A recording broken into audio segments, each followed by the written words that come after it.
नमस्कार दोस्तों। अब जो कहानी मैं आपके सामने लेकर आ रही हूँ वो सिर्फ एक नाम या पहचान की नहीं है।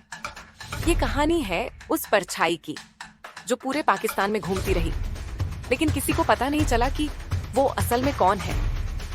ये कहानी है उस जासूस की जिसने महज एक किरदार नहीं निभाया बल्कि उस किरदार को जिया, इतना ज्यादा कि अपनी सच्चाई भी भूल गया। रविंद्र कौशिक, वो नाम जो शायद किताबों में ना मिले, लेकिन जो RAW के इतिहास का सबसे सुनहरा चैप्टर है। एक ऐसा जो थिएटर करता था, स्टेज पर नाटक लिखता था, कॉलेज में रावण बनकर तालियां बटोरता था, लेकिन उसी लड़के को एक दिन एक अधेड़ उम्र का आदमी स्टेज के पीछे मिला। उसने कहा, तुम्हारे चेहरे पर मासूमियत है लेकिन आंखों में आग। क्या तुम अपने देश के लिए वो कर सकते हो जो कोई और नहीं कर पाया? रविंद्र थोड़ा चौंका, लेकिन जब उसने सामने वाले को अपना पहचान पत्र दिखाते देखा, उस पर लिखा था research and analysis wing, RAW। यहीं से शुरू हुआ एक ऐसा सफर जो किसी फिल्म से भी ज्यादा फिल्मी था। रॉ ने सबसे पहले रविंद्र का टेस्ट लिया। मानसिक संतुलन, भाषाई पकड़, शरीर की सहन शक्ति, झूठ बोलने की कला, एक्टिंग की गहराई और सबसे कठिन, किसी को बिना जताए अपनी पहचान मिटा देने की काबिलियत। वो हर परीक्षा में न सिर्फ पास हुआ बल्कि चौंकाने वाले तरीके से उभरा।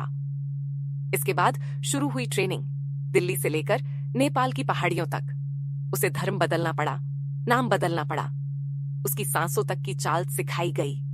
अब वो सिर्फ रविंद्र नहीं था, अब वो नबी अहमद शाकिर बनने जा रहा था। उसे बताया गया, अब से तुम अपने देश की जुबान नहीं बोलोगे, अपने भगवान का नाम नहीं लोगे, अब से तुम्हारी रगों में इस्लाम बहेगा, उर्दू तुम्हारी माँ भाषा होगी और पाकिस्तान तुम्हारा ठिकाना।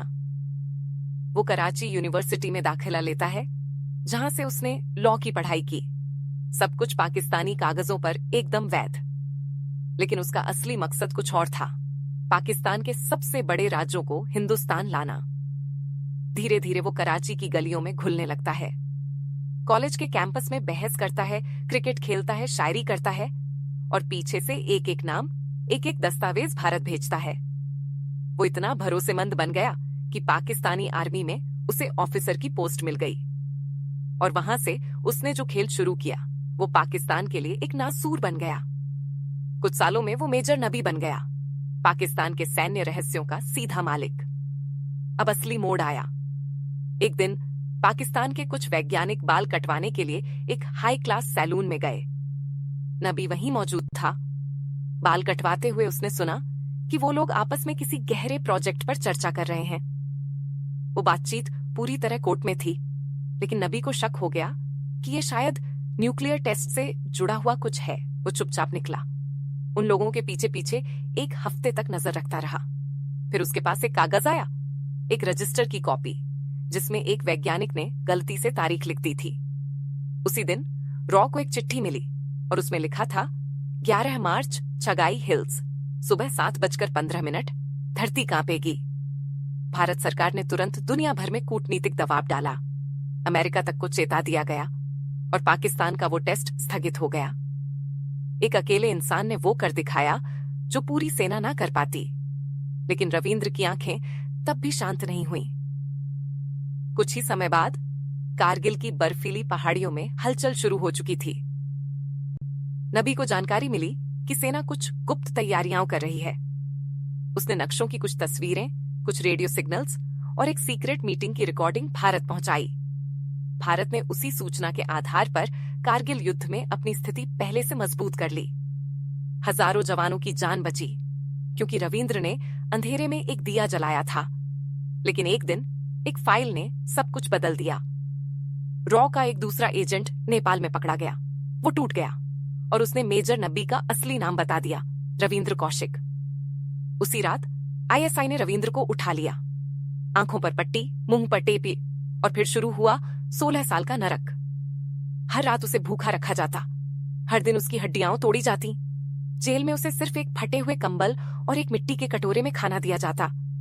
लेकिन फिर भी उसने एक बार भी अपनी जबान नहीं खोली। उसी दौरान उसके पिता की मौत हो गई, भाई की शादी हुई। रॉ ने एक आखिरी बार उसे भारत लाया, सिर्फ 3 घंटे के लिए। वो आया पर किसी से कुछ कह नहीं सका। सिर्फ दूर से अपने घर को देखा, अपने भाई को देखा और चला गया।